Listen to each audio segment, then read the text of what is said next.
ज्ञानतिमिरन्दस्य ज्ञानञ्जनशलाकया चक्षुरुन्मिलितं येन तस्मै श्रीगुरुवे नमः।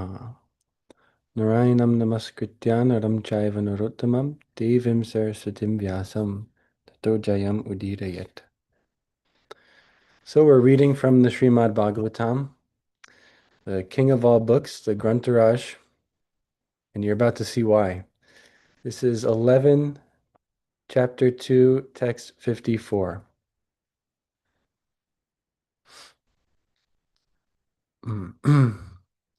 So I'll say, and you guys can repeat if you like, behind closed mics. Bhagavat Uru Vikramangri Sakha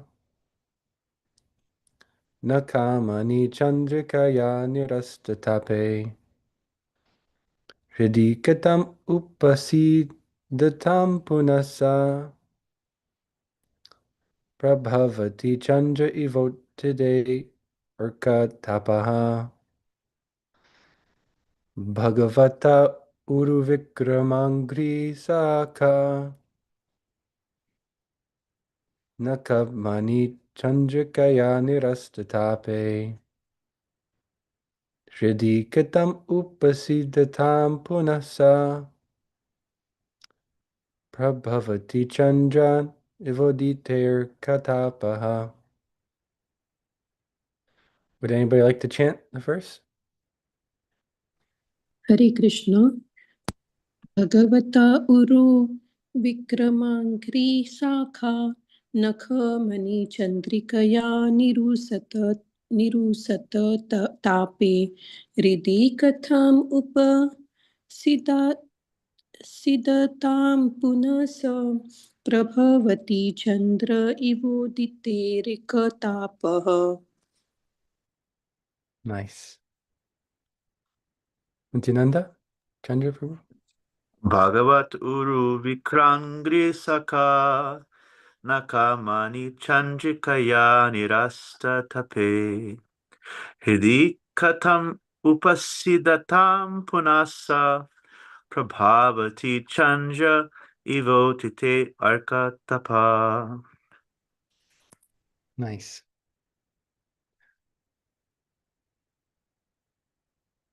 Okay. Word for word.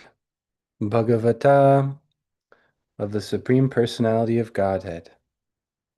Uru Vikrama, which have performed heroic deeds. Angri, of the lotus feet. Shaka, of the toes. Naka, of the nails. Mani, which are like jewels. Chandrikaya, by the moonshine. Nirastatape, when the pain has been removed. Pridi, in the hearts. Katam, how indeed. Upasidatam, of those who are worshipping. Punah, again. Saha, that pain. Prabhavati, can have its effect. Chandre, when the moon. Iva, just as. Udite, risen. Arka, of the sun. Tapaha, the burning heat. Translation: how can the fire of material suffering continue to burn the hearts of those who worship the Supreme Lord? The Lord's lotus feet have performed innumerable heroic deeds, and the beautiful nails on his toes resemble valuable jewels. The effulgence emanating from those nails resembles cooling moonshine, for it instantly relieves the suffering within the heart of the pure devotee, just as the appearance of the moon's cooling light relieves the burning heat of the sun. Purport: When the moon rises, the expansion of its rays drives away the distress of the sun's fierce heat. Similarly, the cooling rays emanating from the lotus nails of the personality of Godhead's lotus feet vanquish all distress for the Lord's pure devotee. According to the Vaishnava commentators, it is to be understood from this verse that material lust, exemplified by uncontrolled sexual desire, is exactly like a blazing fire. The flames of this fire burn to ashes the peace and happiness of the conditioned soul, who perpetually wanders in 8,400,000 species of life, vainly struggling to extinguish this intolerable fire. The pure devotees of the Lord place the Lord's cooling, jewel-like lotus feet within their hearts, and thus all of the pain and suffering of material existence are extinguished. The word Uru Vikramangri indicates that the Lord's lotus feet are quite heroic. Sri Krishna is famous for his incarnation as Vamana, the dwarf Brahmin, who extended his beautiful toes up to the outer limits of the universe and perforated the universal shell, thus bringing the waters of the holy Ganges into the universe. Similarly, when Krishna was entering the city of Mathura to challenge the demonic king Kamsa, and his entrance was impeded by a ferocious elephant named Kuvala Yapida, Lord Krishna kicked the elephant to death and peacefully entered the city gates.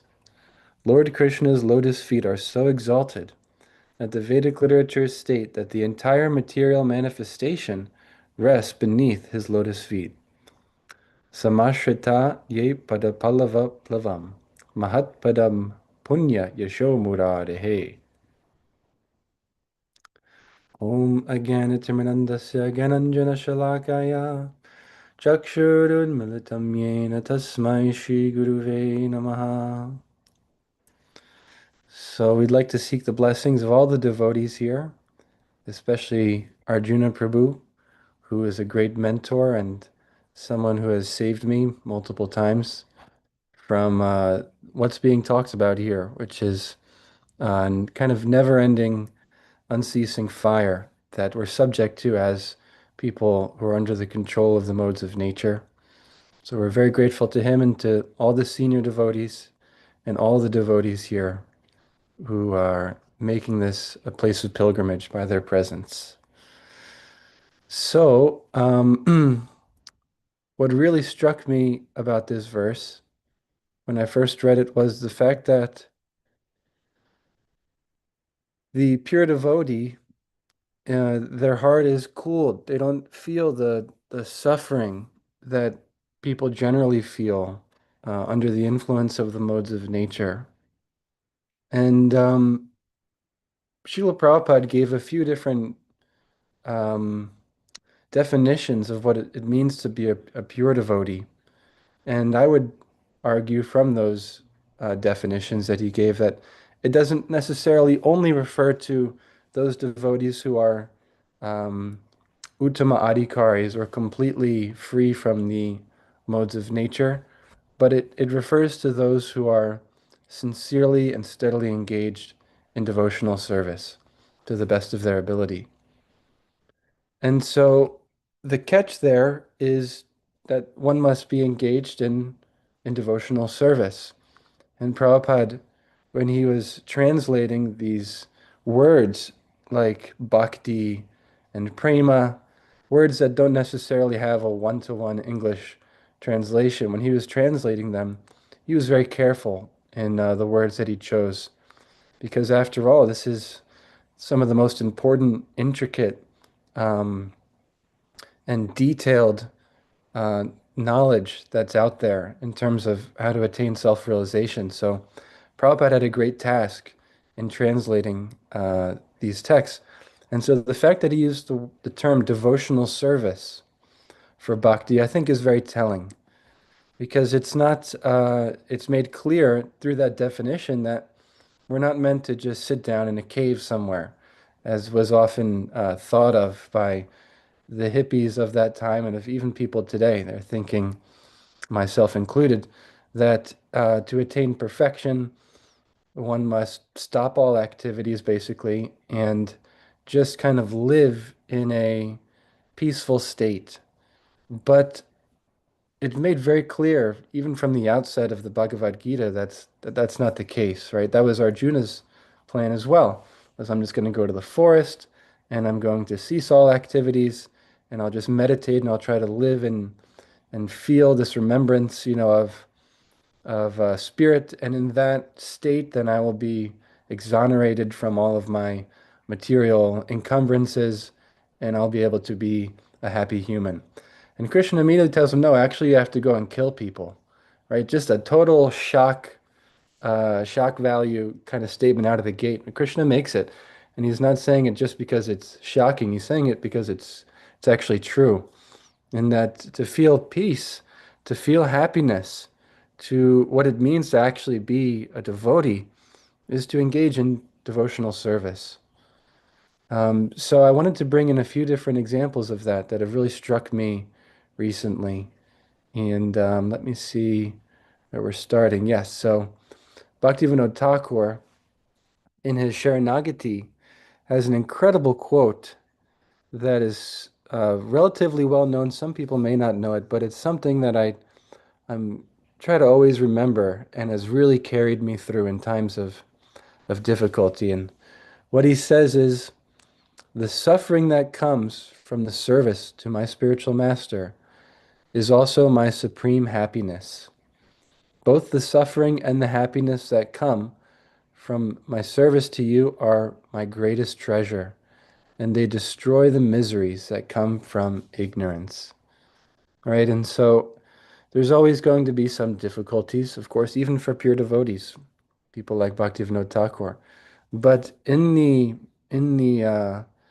in the heat of the battle, as we move through the material world and are grappling with so many different things that are coming up every single day, by living still in the service of the spiritual master and by doing everything that we do as a service to him and by actively engaging in service, not just laying back and thinking about it, but in actually getting out the door and performing the work that we know our spiritual master and Krishna want us to do, then there's no question of actual suffering, as is being stated in this verse, and as Bhaktivinoda Thakur is alluding to, that he's saying, hey, even that so-called suffering that may come from that service, from that work that I'm physically doing for you, it's actually my greatest treasure. It's actually my greatest happiness.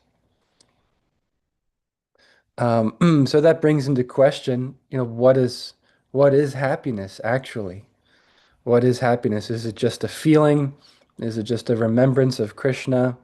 In one sense, yes, but what does that actually mean to remember Krishna? How do we actually live in that status? And the juxtaposition of that kind of happiness and fake happiness, which is what we are generally seeing in the material world, is made very clear by Rishabdev in his teachings to his sons in a series of verses that really will crack you right wide open and expose any insincerities or any vestiges of the material enjoying spirit that we may have. Incredibly powerful. And Rishabdev says in an incredible verse that's perfect if you're into punk rock or anything striking. He says, Nayam deho deha bhajam niloke, kastanka manarhita vid pujam ye, tapo divyam putrika yena satvam, shudyad yasmad brahmasaukyam tvanantam. He says, my dear boys, of all the living entities who have accepted bodies in this material world, one who has been awarded the human form of life should not simply work hard day and night for sense gratification, which is available even to the dogs and hogs that eat stool. Instead, one should engage in divine austerity for the sake of pleasing Krishna, for the sake of pleasing the spiritual master.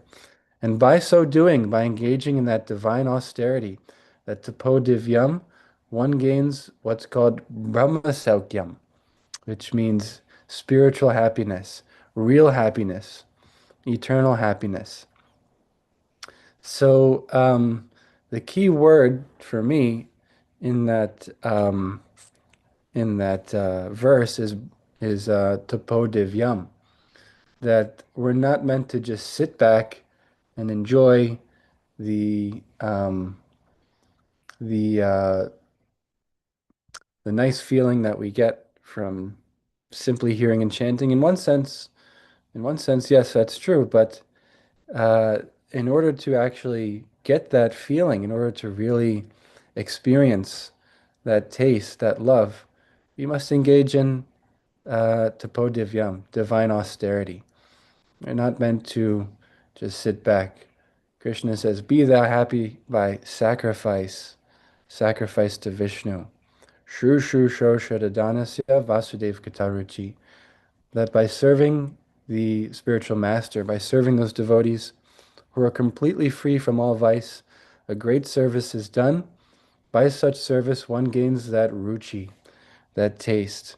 It's not just by the chanting alone, actually. It's not just by the hearing alone, but by serving the spiritual master, by getting out the door, putting on our shoes, putting on our hat since it's freezing cold outside, going to Tompkins Square Park and doing prasadam distribution, going to Washington Square Park, doing book distribution, or any other of the many services that our respective spiritual masters may ask of us to perform. It's by that activity that one gains Vasudev Gataruchi. It couldn't be more clear, actually. It's no coincidence that this is made so clear at the very outset of the Srimad Bhagavatam. This is in the essential uh, answers that are being given to the sages when they're asking, how can we become happy, basically? How can we exonerate ourselves? How can we extricate ourselves from the material miseries?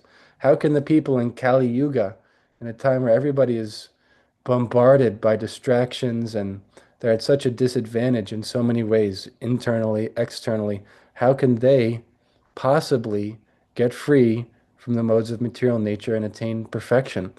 And Shukadev Goswami answers extremely clearly. He leaves nothing to the imagination, really, nothing to interpretation. Shru Shru Shroshadadanasya Vasudev Kataruchi Sanmahat Sevaya Vipra Punyatirtha Nishevanat. By serving the great souls, one gets a taste for hearing about Vasudev and chanting about him.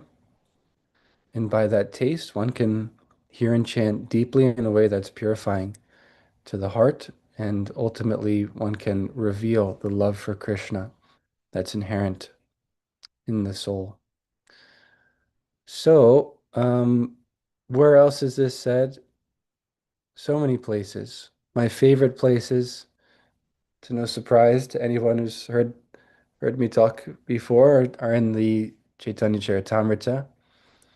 In some of the sweetest pastimes, truly some of the most moving, movie-like, heart-opening, heart outpouring pastimes, in my opinion. Specifically, um, in two interactions that Lord Chaitanya has back to back, as he's about to leave and tour the rest of India. So it's two brahmanas that Lord Chaitanya encounters. The first is the Korma Brahmana, great name. I always thought that'd be a good name for a cat, Korma, Korma Dave. We're thinking about it. But the Korma Brahmana, awesome story. He's got a family. He meets Lord Chaitanya. He's enamored by him. Let me pull it up here. He is so in love with Lord Chaitanya and feels just so close to Krishna, and is literally close to Krishna, of course, in his presence. And he's saying, how can I, no, he wants to go with him. He wants to go with Lord Chaitanya, and he wants to leave his family behind and just travel with him. Here it said, the Brahmana begged Lord Chaitanya Mahaprabhu, please, dear Lord, kindly show me favor and let me go with you. I can no longer tolerate the waves of misery caused by material life. So what do you think Lord Chaitanya is going to say to him? You think he's going to say, yes, come with me? Oh, let me hide the answer. Hold on. You think he's going to say, yes, come with me, leave behind your whole family, and just join the Sankirtan party, and that's how you'll always remember me. Um, Or do you think he might say something else? Does anybody have any guess? It's kind of showing. Any guess? What will Lord Chaitanya say in response to the Kurma Brahmana saying, I can't tolerate any more the waves of material misery. I want to get out of this material distress, this material attachments that I have. Anybody have an idea of what Lord Chaitanya will tell him to do in Does response? does Yes. he tell him to stay behind and do his duty similar to Arjuna? Basically, yes. Basically, yes. He says first, he says, don't speak like that again. Better to remain at home and chant the holy name of Krishna always. That's part one. And then part two, and this is radical, instruct everyone to follow the orders of Lord Sri Krishna as they are given in the Bhagavad Gita and Srimad Bhagavatam. In this way, become a spiritual master and try to liberate everyone in this land. So that's what he's saying to do in response to how to get free from material miseries. Sri Chaitanya Mahaprabhu further advised the Brahmana Kurma, if you follow this instruction, your materialistic life at home will not obstruct your spiritual advancement. Indeed, if you follow these regulative principles, we will meet, we will again meet here, or rather, you will never lose my company. There it is. If we preach, if we go out the door and we instruct everyone to follow, very radical, feels uncomfortable just talking about it, but if we instruct everyone to the best of our ability, and according to what they can digest, of course, to follow the orders of Lord Sri Krishna as they're given in Bhagavad Gita and Srimad Bhagavatam, and that way become a spiritual master and try to liberate everyone. Then you will never lose my company. We will again meet here, or rather, you will never lose my company. Radical and powerful. I remember I remember the story Adi Purush Prabhu told of, he was thinking of this instruction. How do I carry it out? And he was at, he was at like a toll booth and driving from one place to another. And he was thinking of this instruction, and the person, gave him his change or whatever. And he was about to drive off, but he was feeling like I have to carry out this order, this instruction. And the toll booth guy's kind of like, all right, you can go now. And Adi kind of is hesitating, and then he turns to him and he says, we've been asked to ask you to chant Hare Krishna and to consider how you can give your whole life to the service to God. And then he's he drove off or something like that. So it's radical, but it's actually so purifying, and you feel so nice afterwards.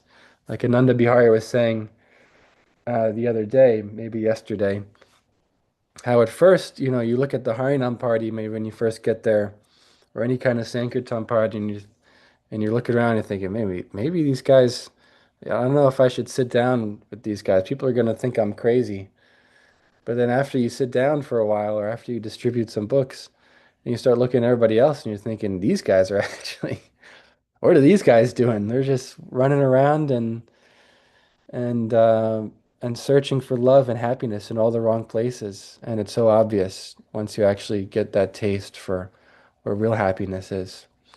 So you do feel an immediate surge of ruchi and of inspiration, of causeless knowledge and detachment, as is also said in that second chapter of the first canto. So you get the mercy. You get mercy of Lord Chaitanya by engaging in the Sankirtan movement.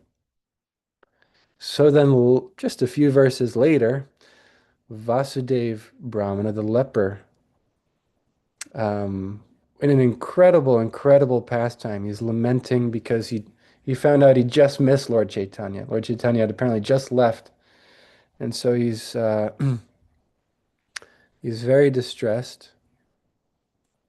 The leper fell to the ground unconscious as he heard that he had just missed Lord Chaitanya. When Vasudev the leper Brahmana was lamenting due to not being able to see Sri Chaitanya Mahaprabhu, The Lord immediately returned to that spot and embraced him. When Sri Chaitanya Mahaprabhu touched him, both the leprosy and his distress went to a distant place. Indeed, Vasudev's body became very beautiful to his great happiness. The Brahmana Vasudeva was astonished to behold the wonderful mercy of Sri Chaitanya Mahaprabhu, and he began to recite a verse from Srimad Bhagavatam, touching the Lord's lotus feet. He said, "Who am I, a sinful, poor friend of a Brahmana? And who is Krishna, the Supreme Personality of Godhead, full in six opulences? Nonetheless, he has embraced me with his two arms." Being meek and humble, the Brahmana Vasudeva worried that he would become proud after being cured by the grace of Sri Chaitanya Mahaprabhu. So again, this is a reference to those material miseries, the material things that plague us, along with lust, envy, greed, that prevent us from being happy in the material world, that keep us in a distressed state. He's worried he's going to be overcome by these anarthas again. To protect the Brahmana, Sri Chaitanya Mahaprabhu advised him to chant the Hare Krishna Maha Mantra incessantly. By so doing, he would never become unnecessarily proud. And, not just chant, Sri Chaitanya Mahaprabhu also advised Vasudeva to preach about Krishna and thus liberate living entities. As a result, Krishna would very soon accept him as his devotee.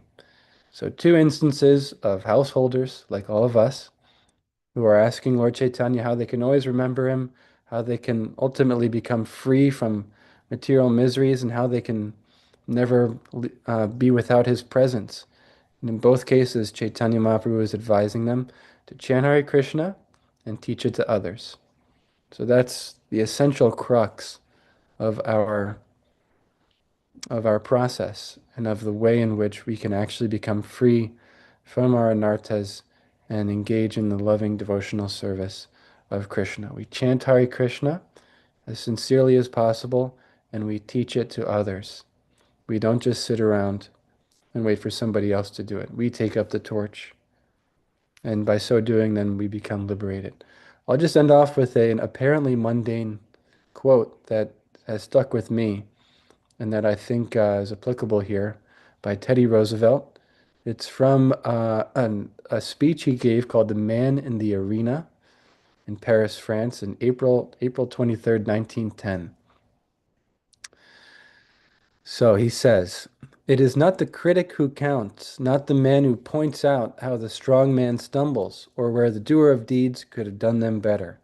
The credit belongs to the man who is actually in the arena, whose face is marred by dust and sweat and blood, who strives valiantly, who errs, who comes up short again and again, because there is no effort without error and shortcoming, but who does actually strive to do the deeds, who knows great enthusiasms, great devotions, who spends himself in a worthy cause, who at the best knows in the end the triumph of high achievement, and who at the worst, if he fails, at least fails while daring greatly, so that his place shall never be with those cold and timid souls who neither know victory nor defeat."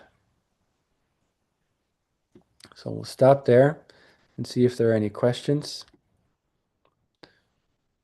or comments, reflections.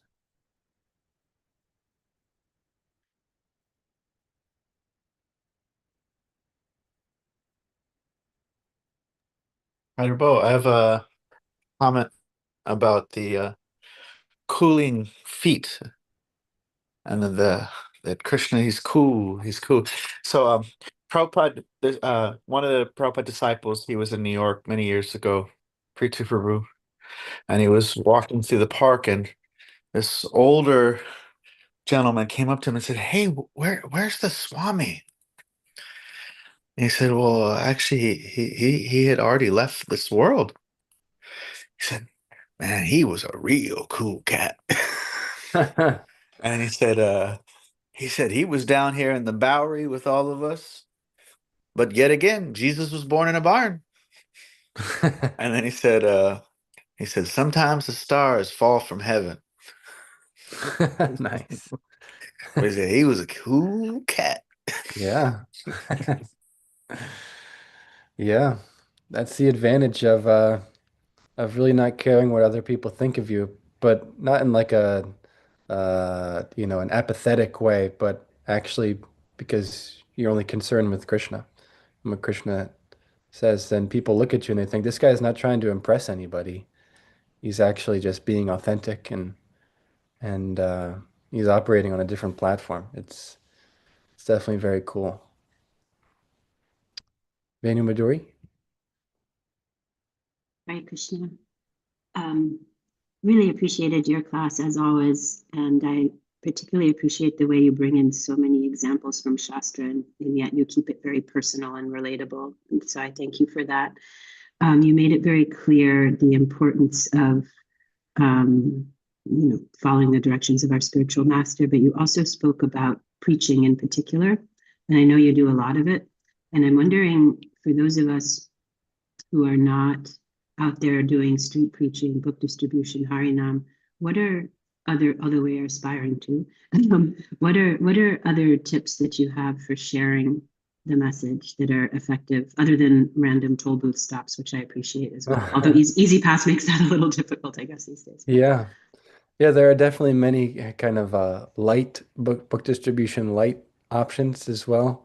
One of which that's really powerful and really fun is just carrying a book with you at all times. And then Krishna will send people on occasion, as I'm sure he already has, to many of us, where you just so happen to be in the same place as someone, maybe you start a conversation and the person starts telling you about how they're into yoga, they're into meditation, into philosophy or spirituality. And if we have a book, then we could just give them to him. And so obviously none of those meetings are chance. It's all Krishna's arrangement. And if we make ourselves available to give a book by having one on us, then Krishna will send people to us as well. So that's a nice easy thing to do, and you kind of you're always ready in that way. And there's little free libraries that are all over the place now. You could stick books in there and you could make it part of one's routine to routinely check there and make sure that there's always some Bhagavad Gitas or some of Prabhupada's books in there. That's really good. And um,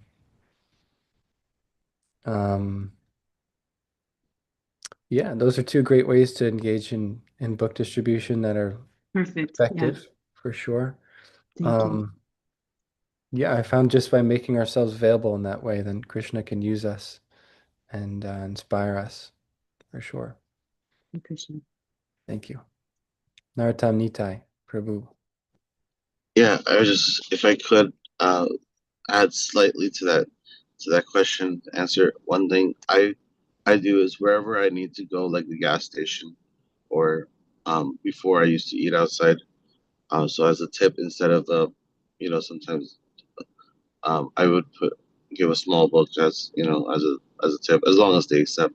But yeah, like at the gas station, and or if I'm going to the gym, sometimes I talk to people there, like wherever I go. But the main thing is to keep a few books on us, and then and then Krishna allows us to think of creative ways to distribute them. But I wanted to ask one more thing, Prabhuji, is that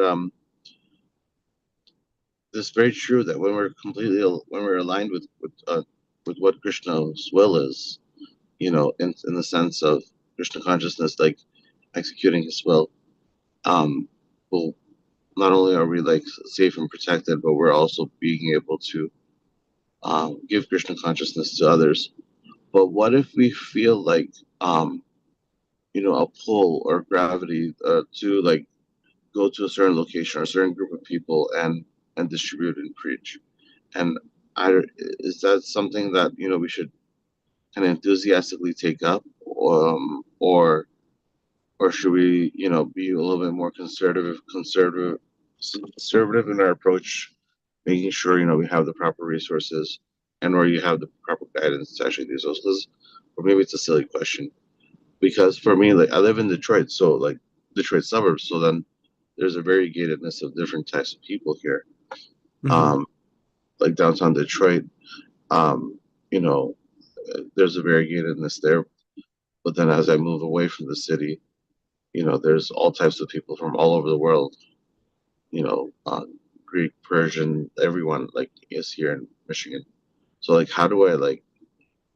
So I guess like my question is like, sometimes I feel a calling to reach a certain group of people and try to distribute Krishna consciousness, but they're already like in some kind of association themselves, whether it's like a community association, etc., or you know, but like the calling is still there.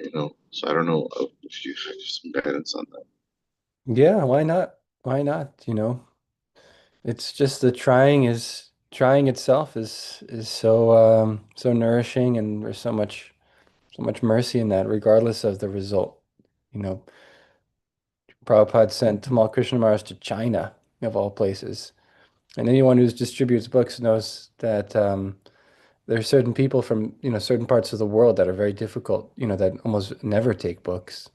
And the Chinese, from my experience, are one of them. I think it's not a negative thing about them, but I think just in their culture, it's more reserved in general. They're less likely than, say, somebody from, New York City to stop, and talk to somebody on the street, or, be open enough to share, religious beliefs, spiritual beliefs. But there's a need everywhere. There's a need everywhere, and so why not? Why not give it a shot? And you never know. Look at Prabhupada in Russia was able to make just one devotee at Ananta Shanti Prabhu, and then he spread it all over the whole country, and it's still spreading like anything now. And so something like that, something like just trying to share Krishna consciousness. You'll never go broke taking a profit, my spiritual master likes to say. There's always any activity we do that we know is pleasing to Krishna, that we know is going to be beneficial in some way. There's even if it doesn't work out exactly the way we hoped it would, still we'll never go broke by taking that profit, by seizing the opportunity to do that service. So why not? Thank Thank you. Okay, anybody else? Should I Um, tell a book distribution story? Well, I pass out these Wisdom of the Sages cards to people because everybody's interested in podcasts, and Wisdom of the Sages is based on the Srimad Bhagavatam, and people are interested in those, and I pass them. If we're talking about something, I'll hand somebody the card, and I'll also put it up on bulletin boards in coffee shops or near health food stores or anywhere, in hopes maybe somebody will find it and get some spiritual enlightenment. Nice. Our Yeah. T-shirts at the Adi's food serve out, and the T-shirts given away at 8th Avenue in the hostel, somewhere around a couple thousand a month. I also have Wisdom of the Sages URL on it, as well as a connection to the Instagram of the food serve out, as well as access to Database, because people are we should also understand that, yeah, books are really cool, but you do have to pay for them, and it's a reciprocation. It's something solid that's great, but there's also that sort of covert, let's spread the word. All you need is a URL. They click on it, and next thing you know, they're like, what's this? And we know that Krishna, as Anupama has stated, we know that Krishna is ultimately in control of bringing people where they need to be to make their next move forward in spiritual life. We've seen it. I mean, every one of us has a story, even with ourselves, that, oh, Krishna arrives on the scene with a devotee. Krishna arrives on the scene with a quote from the Bhagavad Gita at the right time when you're just becoming a bhakta, and you're like, oh, is somebody talking to me? So we see that Krishna is actually the doer, but we're the seed planter, like my son. He's got this garden here. He's got the seed spreader, and he fertilizes the ground, but ultimately the miracle is in the seed. And Prabhupada's message, Krishna's message, is that seed. And all we have to do is, like Johnny Appleseed, spread it around. And it can be it's sort of like just get them to click on something and engage in it, engage in some easy to assimilate video. That's another thing too. Or a podcast where they see real people in real time talking about real problems in the present age and handling it as if what would Arjun say to Krishna if he's so despaired? What does Krishna say back to Arjun? So we may feel that it's rather cumbersome to distribute books, but we can always, give a reference over to, hey, check this out, type of thing, and the people in their own time do it. Hare Krishna. Nice. Yeah, where there's a will, there's a way. And you could either find an excuse not to do something, or you could find a way to do it. That's my realization, especially in regard to Krishna consciousness. If we really want to do something, we'll find a way to do it. If we don't really want to do it, then we'll find an excuse not to do it. But there's always a way.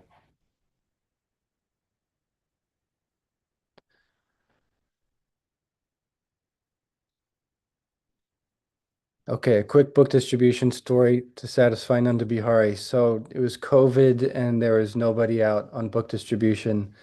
But some kid somewhere got a book like a year prior and was started to read it. It was The Science of Self-Realization. Started to read it and he became really interested. And he heard Jahnavi's album that she came out with Willow Smith. And he was so moved by the songs there that he decided Krishna was the form of the divine he wanted to worship, he would say. He was in college and, nice, respectable, intelligent kid. He's at Fordham University. But he becomes inspired by Krishna somehow or other. It's COVID though, so nobody's really out doing anything. So one night he sends up a prayer to Krishna. He says, please send me a spiritual teacher or like a spiritual friend that knows you and can help me. The next day was the first day since COVID that my wife and I decided to go back out on book distribution. And there's nobody in the park except like a couple police officers who are making sure nobody gets too close to one another. But we're there with our table. And this kid who's from New Jersey decides to drive into Washington Square Park. This is the day after he sends that prayer up. And he sees us, he sees the table. He walks over and he sees the book that he's reading that he basically said a prayer to the night before, that please send me a spiritual friend or spiritual teacher. And so then I get his number, we start talking, we become friends, we start reading together, and then he moves into the Bhakti Center and joins the ashram there for some time. So things like that are irreplaceable experiences that actually cultivate absolute faith in Krishna consciousness because they're totally inexplicable.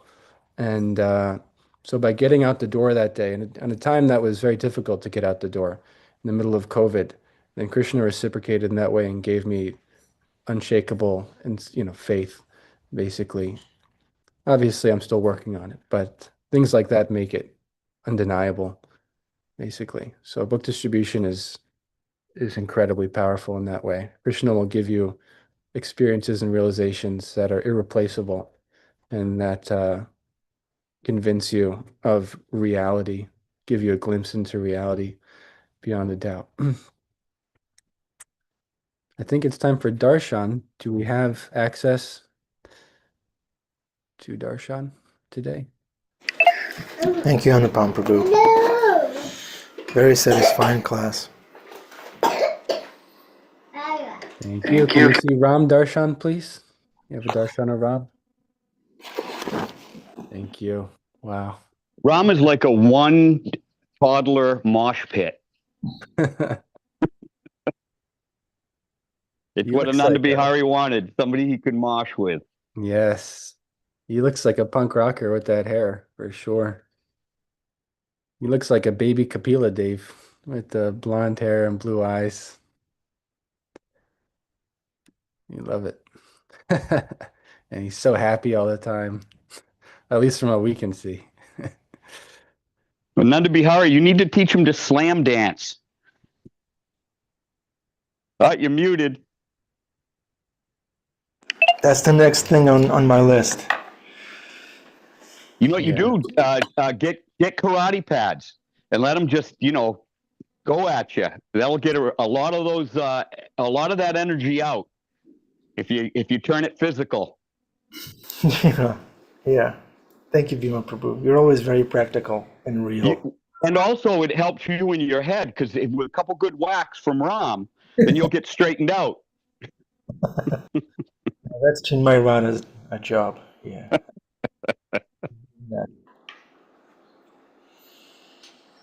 Yeah, I was just reflecting the other day how Krishna has given me everything. He gave me friends. He gave me things to do. He gave me a wife, children, gave me everything. Gave me the brother. I told Anupam the other day that you're the brother that I've always wanted to have. Krishna, the brother. Yeah. Krishna is merciful. Yeah, when we put ourselves out there like you have, when we put it on the line, when we take risks for Krishna in ways that many people are afraid to, then Krishna catches us. That's Shamsundar Prabhu's that's something he's really emphasizing now, is that back in the day everybody used to just jump off the cliff for Krishna, and Krishna would manifest in incredible ways and would always catch them and take care of them. And so it's scary. It is scary, and our mind will tell us not to do it. But if we do it, then we'll see. And Krishna loves us, and he'll never let us fail. He reciprocates according to how we approach him. Yeah, that's the healthy fear that can be applied on the path of bhakti. Not like fear, more excitement, adventure. Yeah, gambling, Yeah. Prabhupada said. Prabhupada said you could gamble by giving your whole life to Krishna and seeing what happens. Yeah, it'll be taken away anyway. So why not give it to Krishna preemptively, like Vaisheshika Prabhu is teaching? Preemptive given. Yes. Like, are we ready for Isaiah and Annabelle and Karen? Oh, no, it looks like we got Darshan Oh, really? from Venu Midori. Madhuri, thank you.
Jai.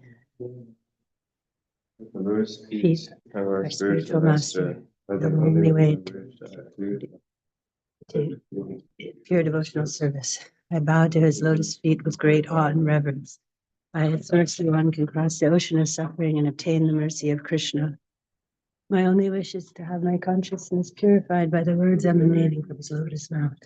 To his lotus feet, direction that fulfills all desires.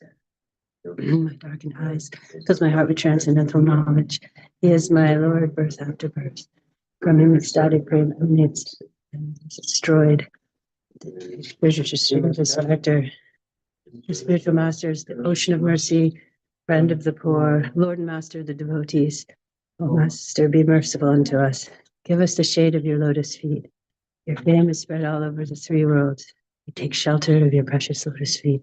Srila Prabhupada. Jai. Jai Srila Prabhupada. Thank you, Venu Madhuri. Jai Vasudev Prabhu. Jai Manahar Prabhu.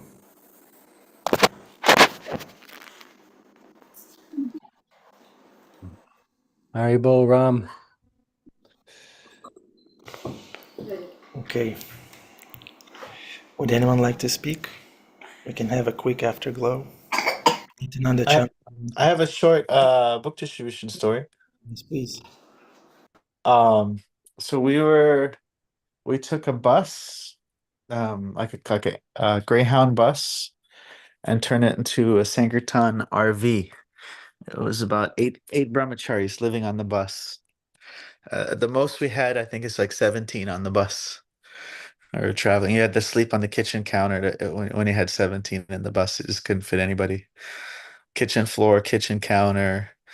It was like a laminate floor, temple room, and there's a Gorni tie on the altar. Always dancing because it's a bus, you know. And and so we purchased 8 pallets worth of books. So it's about $30,000 worth of Prabhupada's books, and filled up. I don't know if you've seen like a bus, the compartments underneath. We filled up all the compartments underneath, and then we had to fill up the entire bus actually with boxes of books. We had to actually sleep on the boxes of books in order to. We had to distribute the books in order to actually get floor space because there was, and it was literally a massive amount of books. And then we went to the fish tour and different concerts. And then after that, we ended up in Seattle and we're distributing books. And we were parked on the outskirts of Seattle off a highway, like in the country.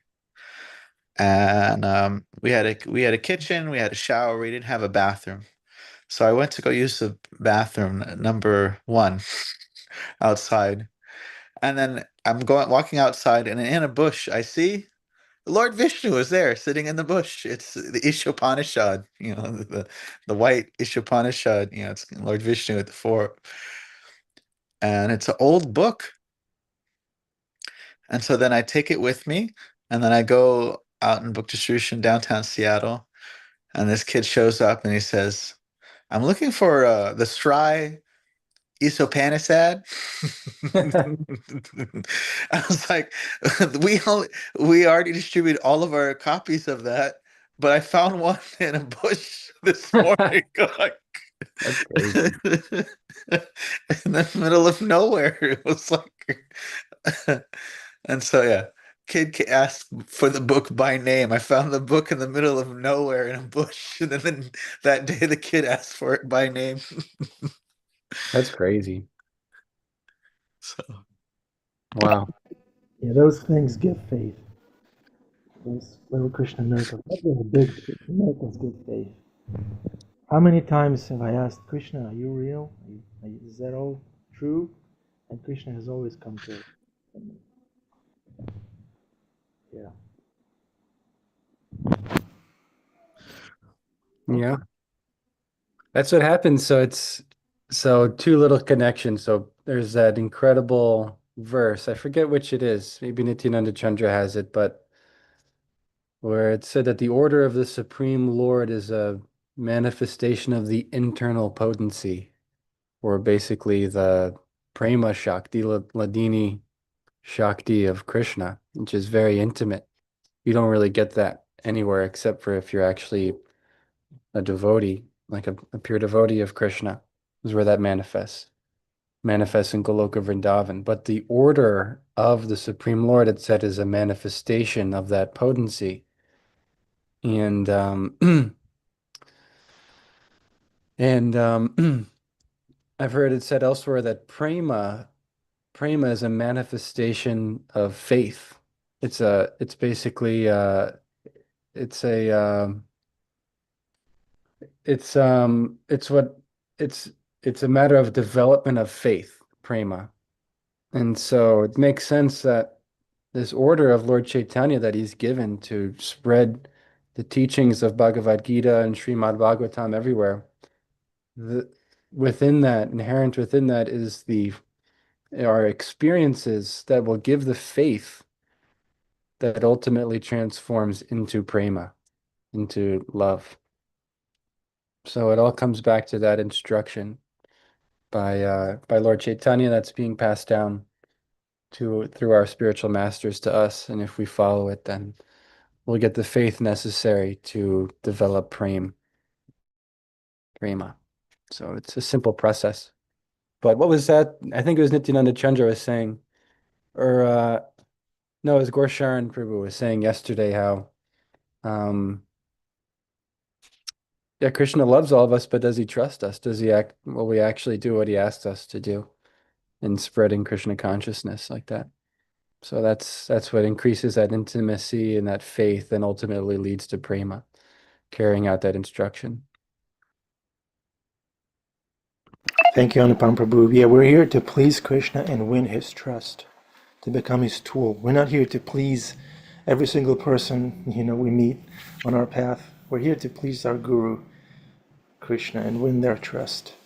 And everything else will follow over time. Narottam Nitai Prabhu. Yeah, I wanted to have a quick reflection. In the sense, I mean, not only I hear from devotees about the old days, so to speak, when most people, be at the temple, chanting their rounds during Mangalarti and everything. My question is, um, I guess how can I say this? Like, there's like I just looked at the app store, and I think there's a lot of people that are looking for guidance in different ways. They seek out guidance from apps, from random people. So I guess it's a I don't even know how to ask this, but how do you think about like just how like being at the temple at Mangalarti, like is it diminishing overall in society, and do you think we can do a better job of like making that more prominent in the devotee sangha? I don't know. I'm just randomly asking a question, but I guess the point is like because you know uh, yeah, we have to chant the rounds, but it's also like, I've also heard that if we do it properly in Mangalarti, it counts a lot more than doing it, other times of the day.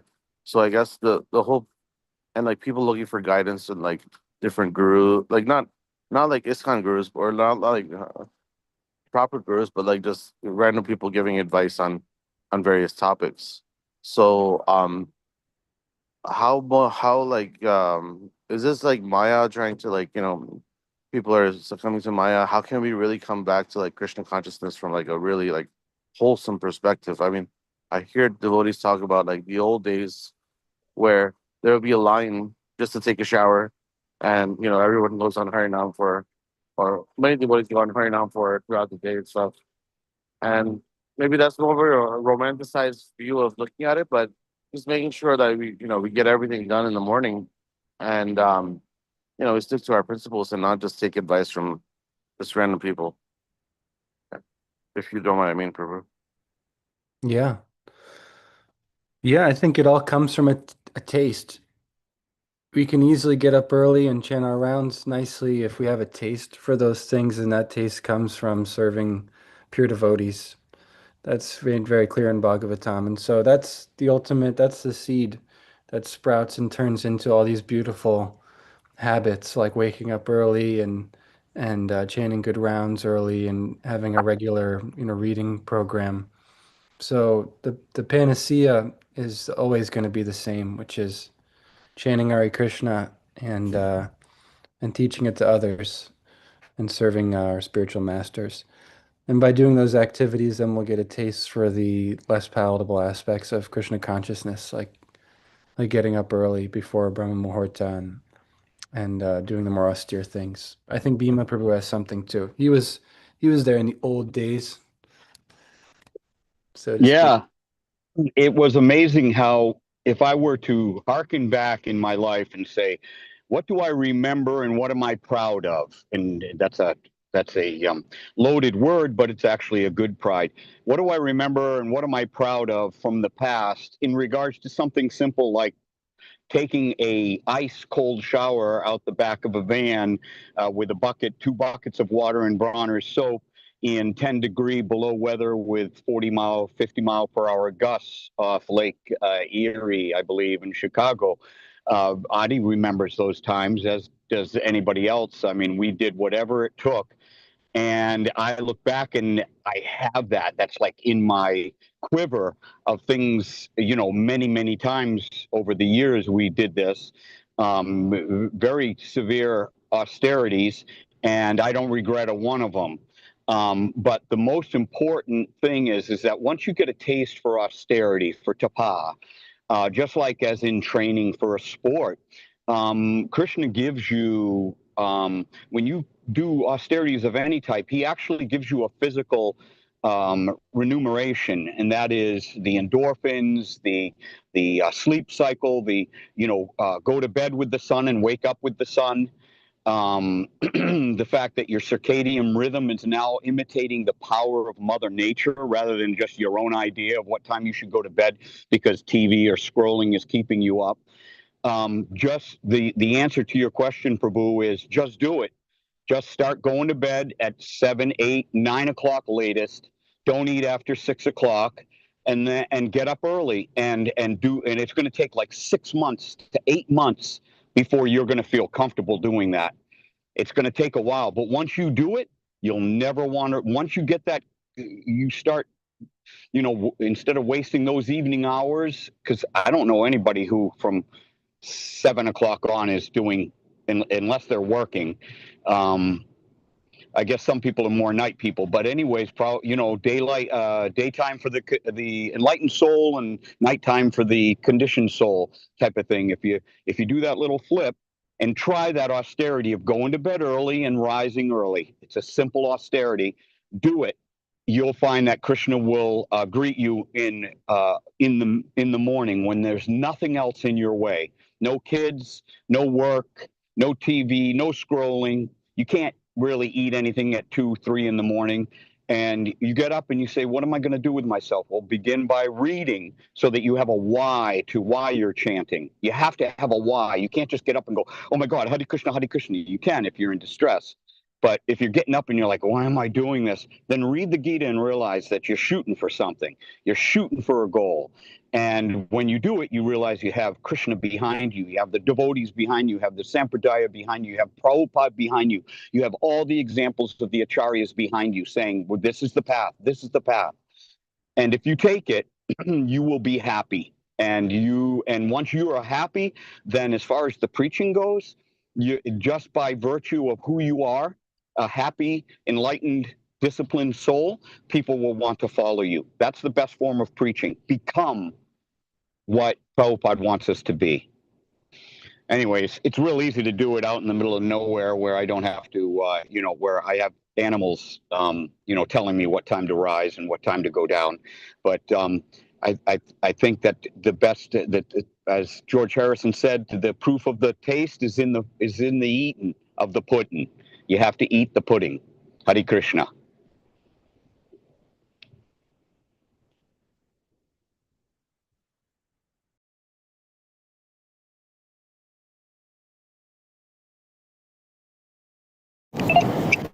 Hare Krishna. Did we lose Bhima Prabhu?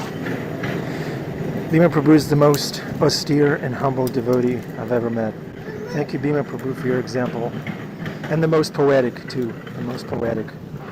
And he looks cool. We love Bhima Prabhu. We love Anupama Prabhu. We love everyone on this call and outside, too. We need you. Please, don't abandon us. Keep tolerating. Keep working with us.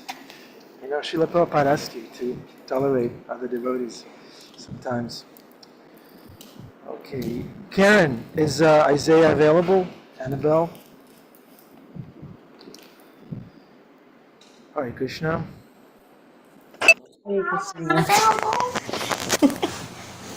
Hare Krishna, Hare Krishna, Krishna Krishna, Hare Hare, Hare Rama, Hare Rama, Rama Rama, Hare Hare.